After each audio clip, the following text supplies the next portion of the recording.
राधे राधे, प्रणाम। मैं पूनम अपने YouTube चैनल पूनम सविता संगीत में आप सबका तहे दिल से स्वागत करती हूँ और आप सबके लिए ईश्वर से मंगल कामना करती हूँ। आज हम लोग बहुत ही सुंदर भजन लेके आए हैं। श्री राम और हनुमान जी का बहुत ही प्यारा भजन है। आप लोग सुनिए, कैसा लगा कमेंट बॉक्स में अपनी राय ज़रूर दीजिएगा और खूब सारा प्यार और आशीर्वाद बनाए रखिएगा। बीतिया धीरतिया ना, बीतिया धीरतिया ना, आए हनुमान हो करे जवा में गोली लागे, रोए भगवान हो करे जवा में गोली लागे। बीतिया धीरतिया ना, बीतिया धीरतिया ना, आए हनुमान हो करे जवा में गोली लागे, रोए भगवान हो करे जवा में गोली लागे। गोदी में उठाई रोए राम रघुरैया हो, गोदी में उठाई रोए राम रघुरैया हो। धोखा कैला बीरना तू बनवा में आई हो, धोखा कैला बीरना तू बनवा में आई हो। कैसे अकेले करबई, कैसे अकेले करबई, युद्ध घमासान हो करे जवा में गोली लागे, रोए भगवान हो करे जवा में गोली लागे।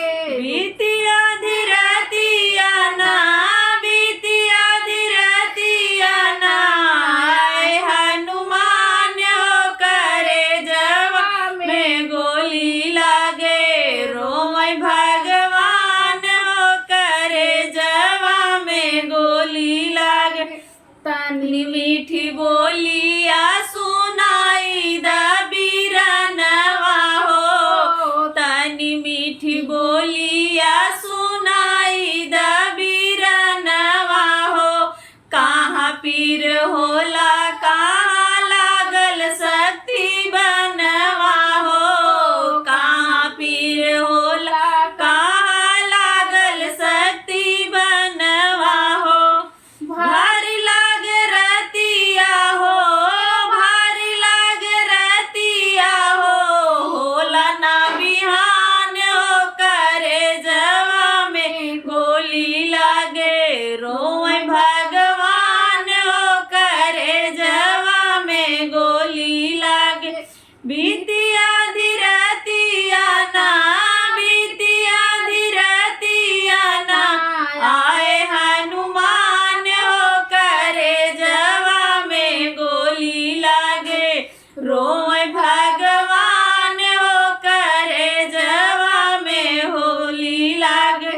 नारी के करनवा तो है बन में गवाई के, नारी के करनवा तो है बन में गवाई के। कैसे मुख देखबै हम अयोध्या में जाई के, कैसे मुख देखबै हम अयोध्या में जाई के।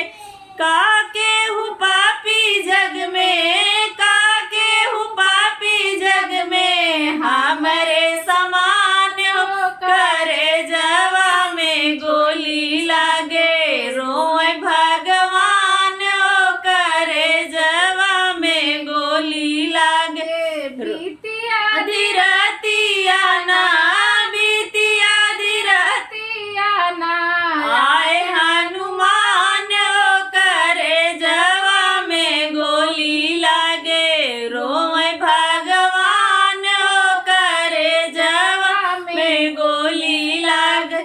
बानर भालू सब करत रुदनवा हो, बानर भालू सब करत रुदनवा